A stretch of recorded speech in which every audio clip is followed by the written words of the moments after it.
Alright guys, good afternoon. My name is Juan Refutation, and the claim I'm refuting against is that marijuana causes a burden within the United States government.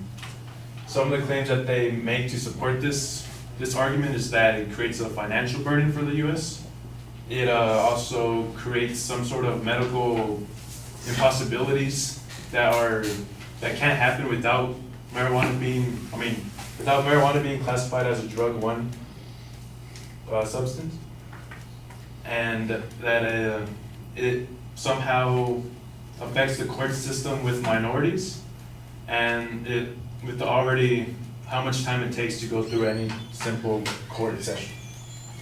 To refute the first one of a financial burden on the United States, they argue that they spend about $3.6 billion keeping those that are incarcerated by marijuana charges, that it's costing that much to keep them inside prison.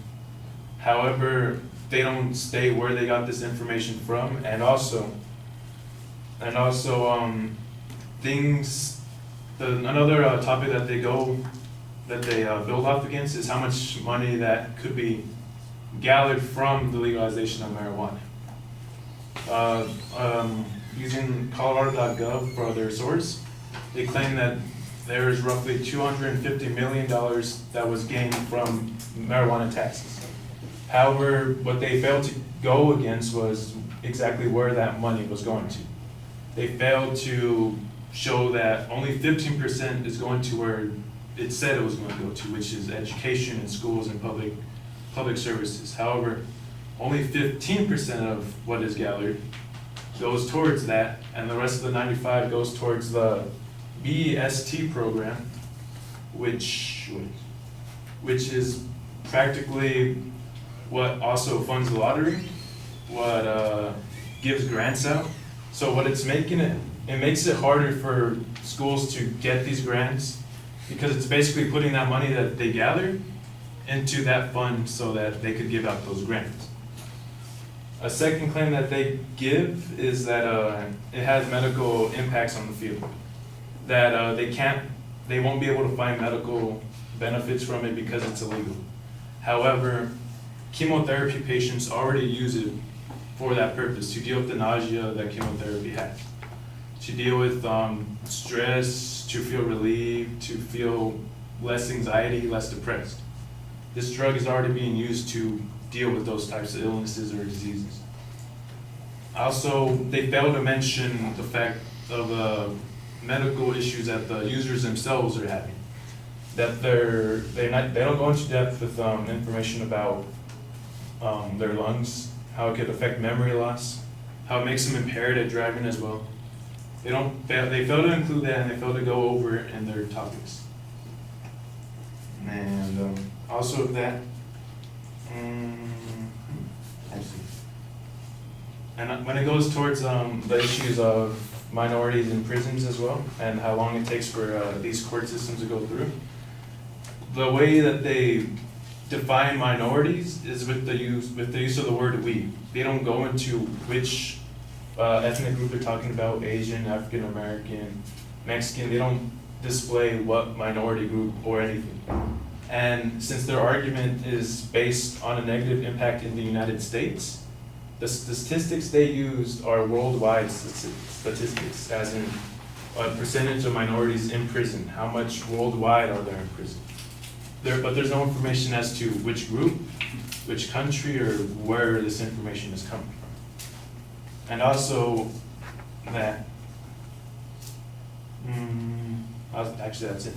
And then the information provided, for my final claim, is that the information provided is not adequate enough to give a reason as to how scheduling marijuana as a class 1 drug violation pose any negative impact on the United States government.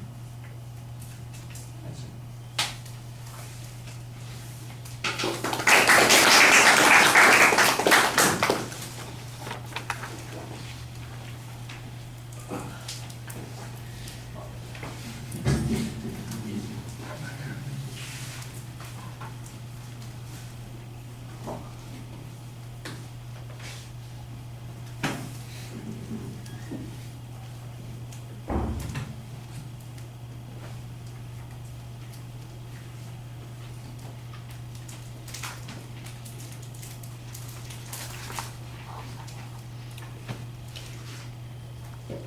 Okay, well, you label the advocate's claims pretty clearly, although they are, they were expressed ambiguously to begin with, so I can't really blame you for that, although I think it would be easier for you to try and clarify what the claim, suggest what the counterclaim would be, or suggest why their claim is insufficient as it is described. I think you could do a little bit more than just kind of point out the uncertainty about what the language means. The question about lack of sourcing, for instance, I think comes up in several places.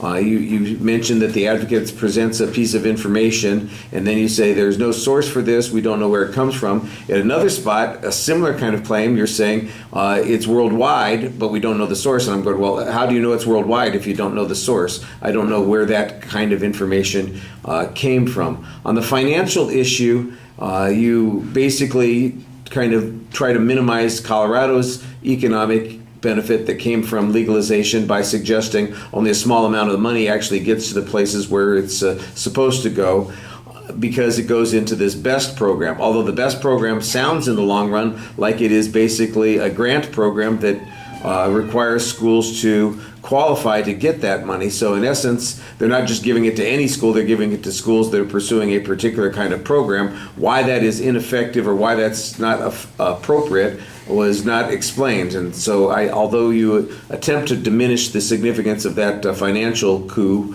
I think there's a little bit missing from there. On the argument on the medical issue, you suggest that chemo patients already benefit from access to this. I think you need some evidence on that. That shouldn't be hard to find. The notion that users for other purposes might run into problems because they have lung issues or memory issues or there's driver impairment. Again, I think those are good claims, but I don't see any evidence that's being presented to support those kinds of things. So I think that that's a little bit problematic if you're going to suggest that the advocate's not presenting evidence and not providing any sources, and then you do the same thing. It really doesn't add a lot to your credibility. And then we're back to the prison issue again. It seems like it's coming up in a couple of different places. The prison issue here is about whether or not minorities are being discriminated against because of the drug laws. And you say it's really an international set of statistics.